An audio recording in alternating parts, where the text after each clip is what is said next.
Boom! Have no fear, the I Am Rapaport Stereo Podcast is here. Biggity boom. Have no fear, the I Am Rapaport Stereo Podcast is here. I am back, and I am super excited. I just watched 10 episodes of the Pierce Brosnan, Tom Hardy, Paramount Plus show, Mobland, and I loved it. I loved it so much at the end, I cried. It was so good and so fantastic. Plus, fighting and beating my phone addiction 2025. I need suggestions, and I share some of the wacky, wild, and wonderful suggestions people have given me to fight and combat my phone addiction in 2025. Plus, Zohran Mamdani. People have asked. People have requested. It's a long campaign, but we're starting today on you bullshit artist, Zohran Mamdani. All that and more in a hard-hitting, high-flying, fully disruptive I Am Rapaport Stereo Podcast coming up right now. Miles Jordan, a.k.a. the Bleach Brothers, a.k.a. the Dust Brothers. Start this I Am Rapaport Stereo Podcast off with something real loud. Start this I Am Rapaport Stereo Podcast off with something real funky. But most importantly, start this I Am Rapaport Stereo Podcast off with something really, really proper. See, I Am Rapaport Stereo Podcast. Liggity, let's go, baby. I Am Rapaport Podcast. I Am Rapaport Stereo Podcast coming live and direct. Again, my name is Michael Rapaport, a.k.a. the Inflamed Ashkenazi, a.k.a. the Gringo Mandingo, a.k.a. Mr. New York, a.k.a. Mr. 212, a.k.a. Mr. Dos Uno Dos. I have to tell you that since I returned from Scotland, back from Scotland, walking around the streets of New York, a lot of times people come up to me to talk to me about various things. During the playoffs, so many people were coming up to me to talk to me about the Knicks. Shout out to Big Mike Brown, new coach of the New York Knicks. I said, if it ain't going to be me and it ain't going to be Dawn Stanley, I have no problem with Big Mike Brown. I thought it would have been sick if the Knicks hired Dawn Stanley, who, of course, is the coach of the women's team down in South Carolina. She's a champion upon champion upon champion. And I was like, you know what? If there is a team, if there is a city that is ready in 2025 for a female head coach in the NBA, it is the New York Knicks, and that person should be Dawn Stanley. With Jalen Brunson, Josh Hart, Karl Anthony Towns, and Mikal Bridges as the big four of that team, the core of the four of that team, the essence of the team. I was like, yo, if the Knicks wind up hiring Dawn Stanley, I think it'll work out. I'm not saying I don't know much about her as a coach, but it's going to happen at some point. I hope I'm alive to see a female coach in the NBA. But I was like, these guys, the New York Nerderbockers, these sweet, chill, hard-nosed, tough, good guys that we have playing for the New York Knicks, OG Anunoby. I was like, these guys are ready. They would respond to any coach. I feel like these guys will respond to any coach that treats them with respect and that demands respect. And I was like, Dawn Stanley could be that person. Obviously, it didn't happen. Mike Brown is the coach of the New York Knicks. But people were coming up to me before they hired Mike Brown. They said, Mike Rapp, maybe you should be the coach of the New York Knicks. And I said, well, if I'm not the coach of the New York Knicks, I might have to run for mayor.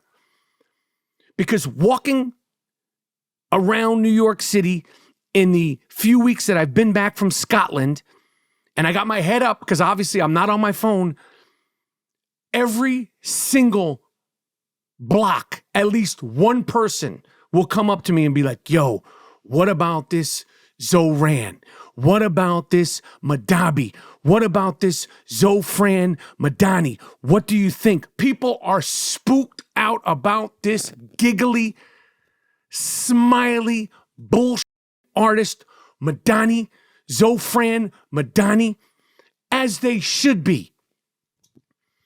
And I'm going to tell you this right now, and I'm not going to shoot my whole Zohran Mamdani load right now, but you fake, giggly, smiley-faced, terrorist-supporting, socialist, communist, you are not going to win the election to become mayor of New York City, still the world's greatest city in the world. you are not going to become mayor. New York City is ready to have an African-American mayor and then go from one African-American mayor, Mayor Adams, to another African-American guy, but you're not that guy and you're not African-American, you Zohran, you bullshit artist, you cosplaying bull artist, you smiley-faced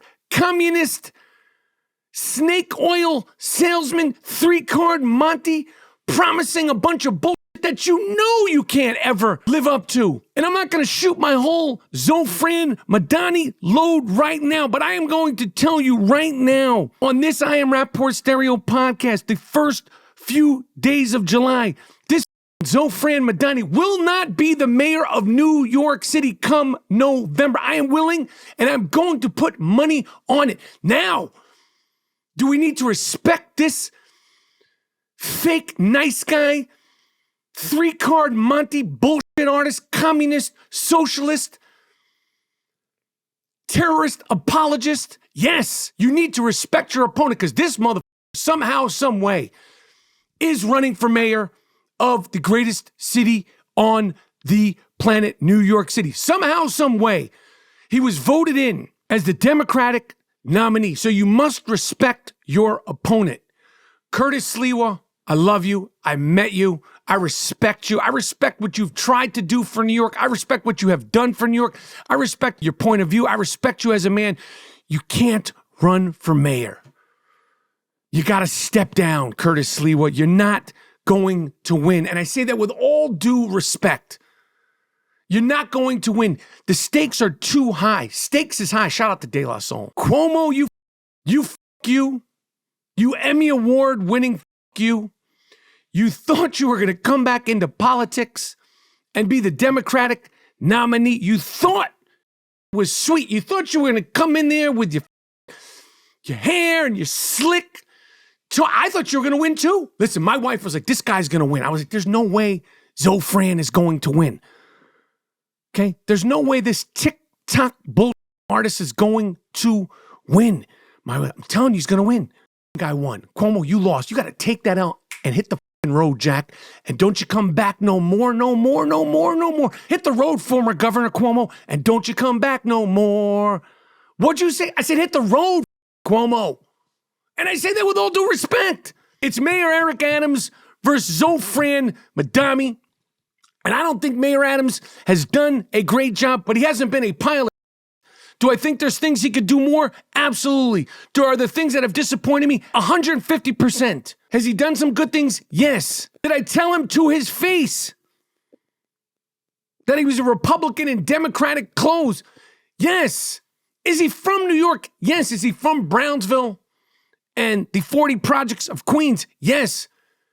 Is he a tough, hard-nosed cop? Yes. All these things. I don't think he's done a great job. I think there's way more that you could have done and that you need to do, Eric Adams. But this is the conundrum that New York City is in. You got Zohran, the bullshit artist, smiley-faced, two-bit, three-card Monty, giggly, TikTok, former non-rapping rapper. You ain't no rapper, Zohran Mamdani. You ain't no rapper. This motherfucker needs to be taken seriously and he needs to be taken down. People must vote. People must vote. You must respect your opponent.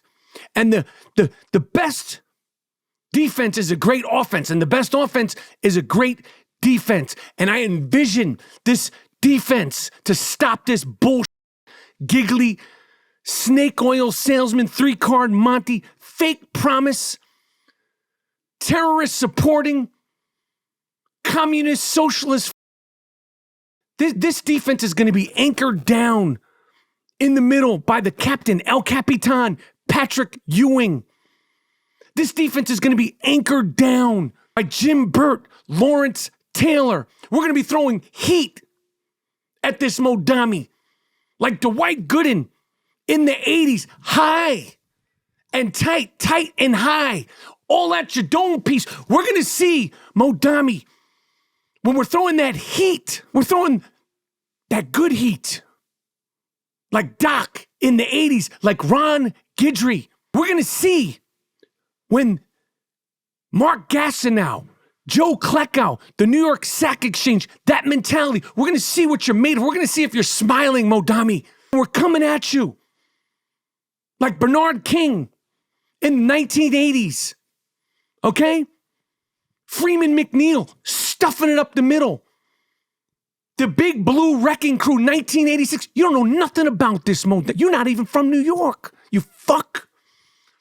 You giggly fuck you. This guy will not even articulate that globalize the intifada means do whatever you can by any means necessary to kill, maim, and harm Jewish peoples. You won't acknowledge that. You said that words in Arabic have different meanings to different people. Well, Madami, Zohran Mamdani, words in New York slang have different meanings to different people. You fuck you. Now, I don't know what this means to you, you three-card Monty bullshit artist. Fake New Yorker, fake African-American. You're not African-American. You're a snake oil salesman. You're a three-card Monty playing bullshit artist. You're not going to be mayor of New York City. We have to take you fucking seriously. The fact that you're even here is an insult. It's an embarrassment to New York. The fact that you are even the nominee. A motherfucker that can't say exactly what it is. You can't say that globalize the intifada means kill and attack Jews. You got some bullshit smile. You're always smile. What the fuck are you smiling about? Why are you so, what the fuck is so funny? You giggly bullshit artist, fake nice guy, smiley, dimple cheek, fuck you. What the fuck is so funny? If things are so bad in New York, or things are so bad in the United States, why are you always smiling, motherfucker? Because you're a bullshit artist. You smell like a big pile of horse shit on the hottest of the hot summer days in Central Park. Mamdani, Zohran Mamdani, that's what you smell like, a big pile of the stinkiest horse shit sitting there in Central Park. What are you going to do about the horse shit in Central Park? Let's start with that. Talking about free buses, free food, free housing. What are you going to do about the horse shit in Central Park, Zohran? You fuck, you bullshit. I got a lot for you. And we're coming at you like the Big Blue Wrecking Crew. We're coming at you like Derek Jeter winning them Golden Gloves. Greg Nettles, Marvin Webster. Okay, Dave DeBuscher, New York City shit. That New York City hard body karate right at your chest. New Yorkers can smell bullshit. And we smell the bullshit all over you, Zohran, you fuck you. If you're watching this episode, make sure you leave a comment. Make sure you leave a comment, ask a question. You like something, you don't like something, to do more of something, less of something, rant about something. Let me know in the comments. You can listen to the I Am Rapaport Stereo Podcast on all podcast platforms, and you can watch the I Am Rapaport Stereo Podcast on my YouTube page at Michael Rapaport. I was this close. I was this close to doing an emergency episode last week when the Puffy, the Sean Puff Daddy, the Sean Diddy Combs trial seemingly came to an end, and I was like, I just can't do it. I can't talk about another freak off. I can't talk about Baby O. I can't talk about what a complete piece of shit that this guy has turned into. And I don't know if it's the booger sugar. I don't know if it's too much weed, pills. I don't know what it is, alcohol. I don't know what it is. But once you are caught on videotape beating up women, and allegedly, it wasn't the only or first time that Sean Puffy Combs, Diddy Combs, beat up women, allegedly. But once you're caught on tape And it wasn't just like an incidental contact. He beat the shit out of that girl, Cassie. And, you know, you want to do freak-offs? Knock yourself out. Not my thing. And I don't know how the term freak-off is now associated with that, because I've been saying, yo, I'm freaking off. We're freaking off. I'm about to freak off for years. Now, if you say freak off, you think the Punisher's coming in. Shout out to my man, Sheree Hayes, the Punisher, who I haven't said anything about this, but the Punisher, who's now worldwide, talk about worldwide, the Punisher, my friend Sheree Hayes, who was on the witness stand. I've known Sheree since I'm 13 years old. Sheree's a little bit younger than me. I know Sheree, the Punisher, from the Puffy trial since I'm 13 years old. And full transparency, I've known about some of these stories before he got in trouble, before there was an indictment, before there was any of this, from my man Sheree. Man, I gotta get my man Sheree on the podcast. The Punisher, the worldwide famous Punisher. He's such a good guy, such a soft-spoken, humble guy, that when I found out he was slinging dick, because he's a male stripper, very successful during the 90s. Extreme. He was like the guy. He was like the Kobe Bryant, the Allen Iverson of male strippers during the 90s. But when I found out little Sheree from 139th Street was slinging dick for a living, I was like, Sheree? Quiet as a church mice? Sheree? My guy Sheree? Now they call him the Punisher? He's slinging dick, making thousands upon thousands of dollars? I'm going to get him on the podcast because he's a good guy. He got caught up in a crazy situation. If you don't know who I'm talking about, one of the male sex workers from the Sean Diddy Combs trial went by the nickname The Punisher. And he actually got that name from playing basketball because he could play. Sheree could play. He could sling dick, which I've never seen him do, but I have seen him play ball. And he was like a physical, you know, sort of, what's that my man's name? Mitch Richmond. He kind of played like a Mitch Richmond style. I'm not saying he was NBA level, but he was, you know, he had that sort of, you know, physical step back style. Listen, I don't want to go into the minutiae and the details of the Puffy trial. I'm sure everybody's just baby oiled out, freak offed out. I'm sure everybody has heard enough about this guy and this situation for the last few months. I know I have. Like, sometimes when I hear them talking about it and they say baby oil, and they had cases of baby oil, I get that baby oil smell in my nose. Baby oil has a very distinct old school smell. There's so many lubes that you could use in 2025 that don't have that scent, like baby oil. Baby oil, it reminds me of being like at the beach when I was a kid before they came out with, like, you know, real, you know, like Neutrogena, Banana Boat, sun blocks. Baby oil was something like you smell at the beach. People would be lathered in baby oil to get themselves bronze. I don't want to hear about baby oil. I don't want to hear about freak-offs. I don't want to hear about this animal anymore. It's just crazy that this isn't Judge Judy. I don't know the law. I like everybody else, I've been hearing what RICO is. RICO. And RICO is not FRICO. RICO is, in fact, not FRICO. And they tried to get him on RICO charges, not freak-off charges. But I just had enough. If he gets out of jail, I believe the sentencing now is in October. If he gets out of jail, if I'm a woman, and even as a guy, I'm like, yo, you can get away with beating the shit out of women and treating women like that and walk. Not to say that he did, listen, he's done a year in jail, almost a year in jail. By October, he'll do a little bit more. And people do, the criminal system, the law, the courts, it's all messed up. But this guy's a piece of shit. Nonetheless, you have that stain on you. Diddy, you fuck. You have that stain on you. You beat women. You beat fucking women. And you're lucky. You're lucky you're not going to the big boy yard, because you know what they would do to you in the big boy yard.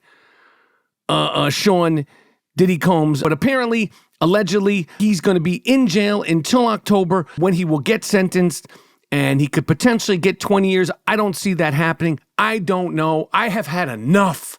But if I'm a woman and I see people celebrating this guy, free Diddy, free that, whether the sex was totally consensual, whether there's no sex trafficking, whether there's no prostitution, the fact that you could fucking put hands on a woman in such a violent, intense way, and walk free would be a slap in the fucking face. Is the guy a mafia leader? Of course not.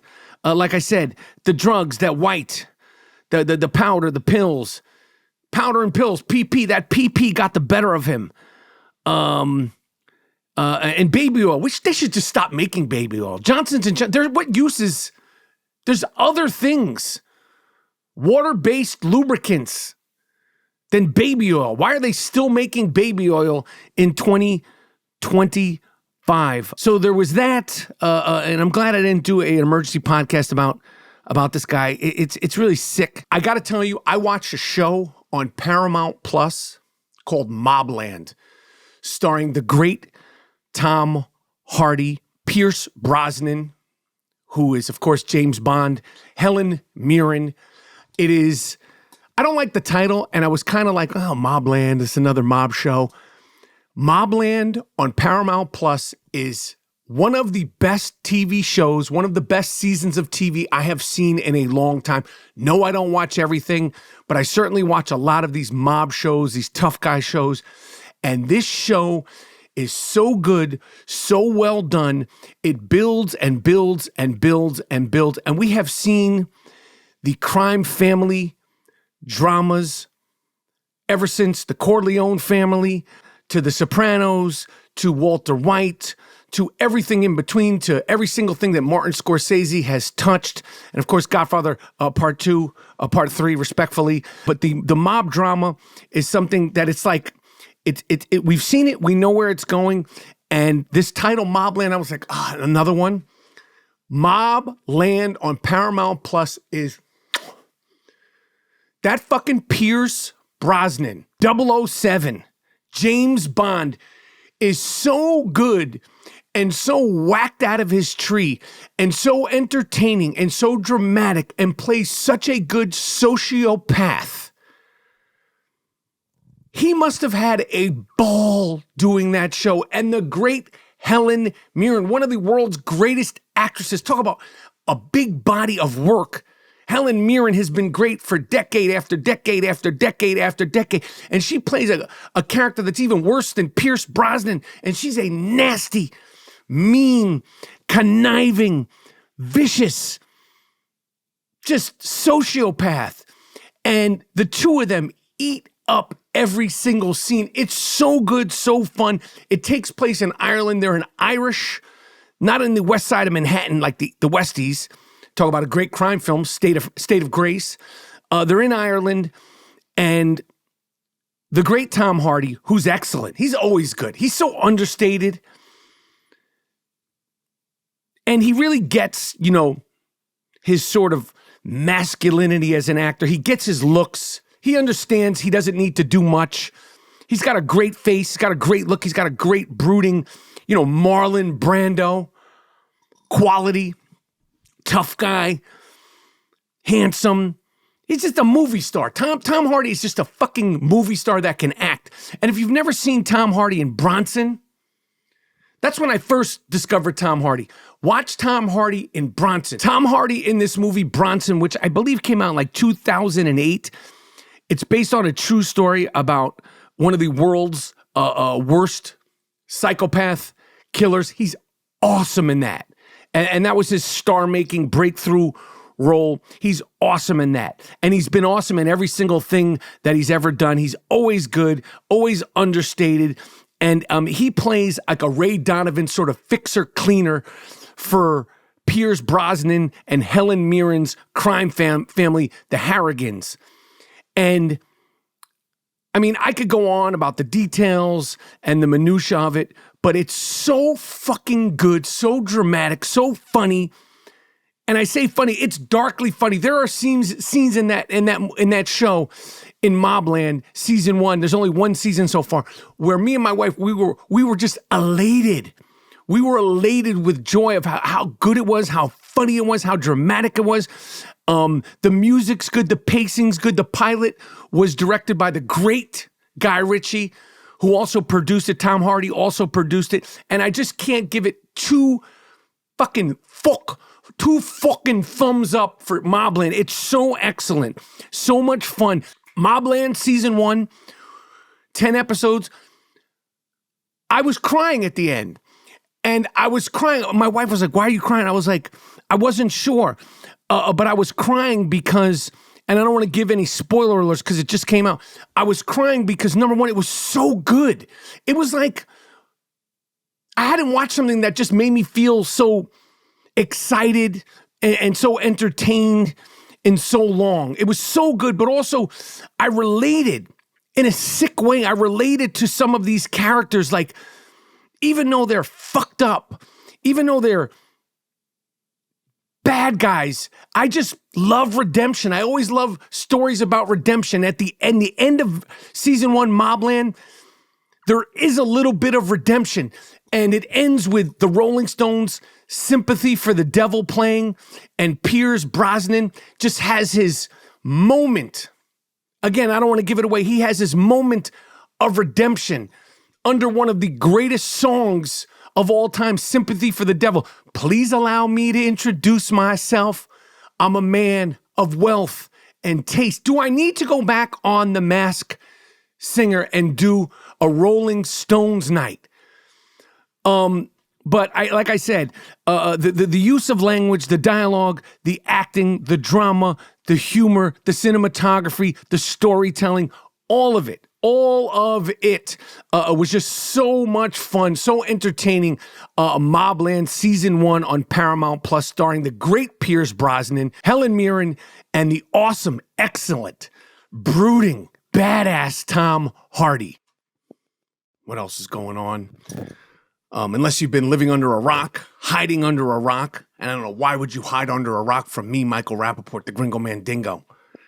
Join Michael Rapaport, the I Am RAPAPORT stereo podcast, the Gringo Mandingo, a.k.a. the Inflamed Ashkenazi, a.k.a. the Raging Bullshitter. I'm harmless.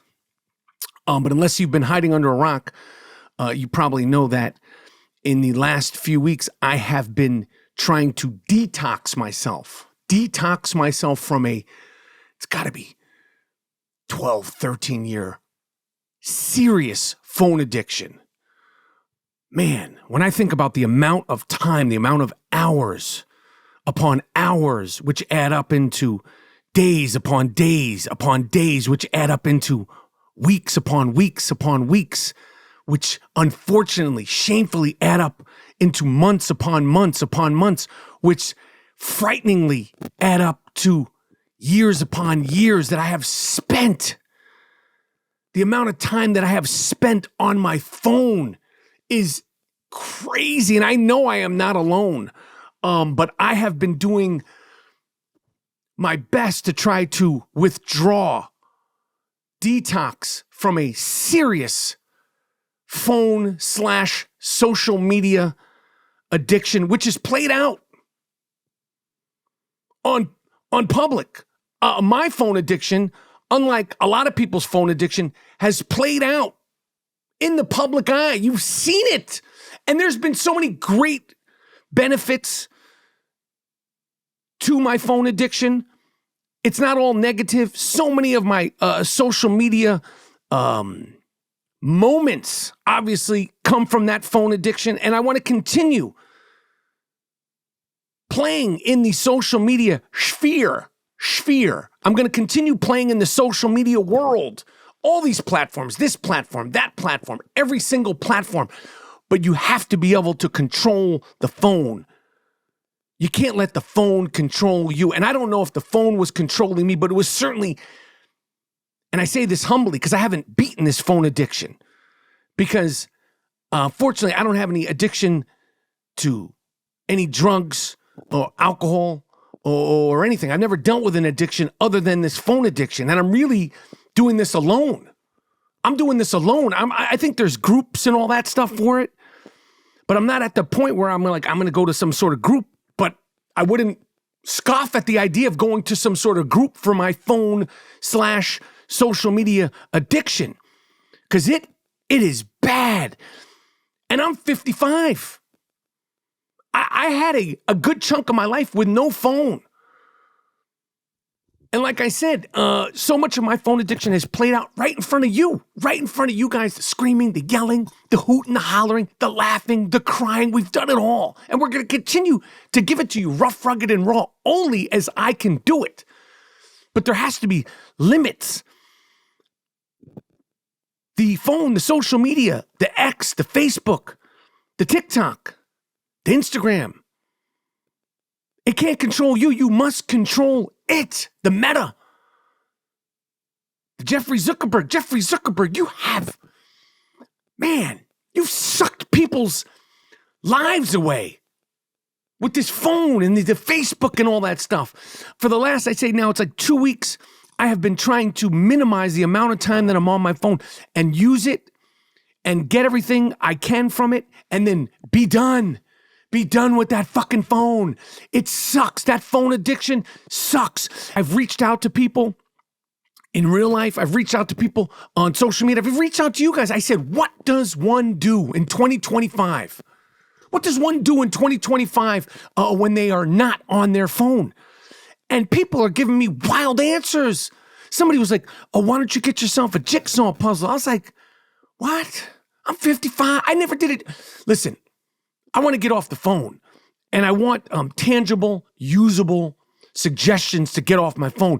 But telling me at 55 to start doing jigsaw puzzles is crazy. That's not going to work. I never did jigsaw puzzles in my life. Why would I start doing jigsaw puzzles now in 2025 at 55 years old? I don't like puzzles. Other person was like, why don't you get a coloring book? I was like, my man, I had to block that person. Yo, I'm sorry I had to block you on Facebook. I know your intentions were good, but the person on Facebook that suggested, instead of being on your phone all day, why don't you get you some coloring books? I had to block you, man. Sorry. Coloring books? I'm Michael Rapaport. We're talking about phone addiction. You're talking about coloring books? Coloring books? We're talking about coloring books for phone addiction? A 13, maybe 14-year phone addiction in 2025, talking to me about coloring books? I'm not a kindergartner. This isn't the second grade. Other people were like, why don't you take a class? I was like, that ain't a bad idea. Why don't you donate your time? I was like, that ain't a bad idea either. Donate my time. That ain't a bad idea. Somebody said, why don't you get a motorcycle and try to refurbish it? I was like, what the fuck? Did you even ask? Did you even care to look if I've ever driven a motorcycle? Why would I start my motorcycle curiosity by refurbishing an old one? I've never, again, well-intentioned. Somebody was like, work on your car. I was like, I got a BMW, man. It don't need no work. No disrespect. Again, I know your intentions are good and your suggestions are coming from the heart, but I got a BMW, 740i. I don't need to work on my car. Somebody said gardening. I was like, I've always wanted to learn how to garden. I would start gardening. But the thing about all these suggestions, whether it's gardening, coloring books, puzzles, so many people said, read a book. I said, I'm on my phone 8, 9, 10 hours a day.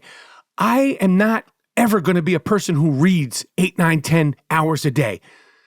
I didn't read before the iPhone came out. I didn't read before Blackberries came out. I do not see myself going into the second half of my great, glorious, hopefully healthy life being an avid reader. I just don't see it. I'm not saying I can't do a little bit more reading. I think it's great. But so much of the reading that I do is on my phone and on my computer. But I know a lot of people, because I've talked about this publicly, and I'm sure I'm not the only one. I know a lot of people are struggling with that phone. The first thing I'll say about the phone is if you are a work person, a busy person, because I was talking to my friend Julie. She said, work. I said, you are a worker?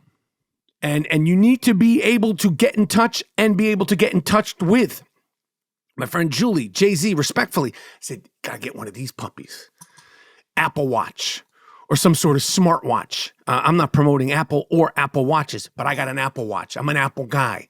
I'm on that phone all the time, screaming, yelling, posting, reading, screaming, yelling, posting, reading, commenting, screaming, yelling, posting, reading. You've seen it. I told my friend, and I suggest to people, I said, listen, if you're worried about people getting in touch with you, if you have young kids, get yourself one of these puppies.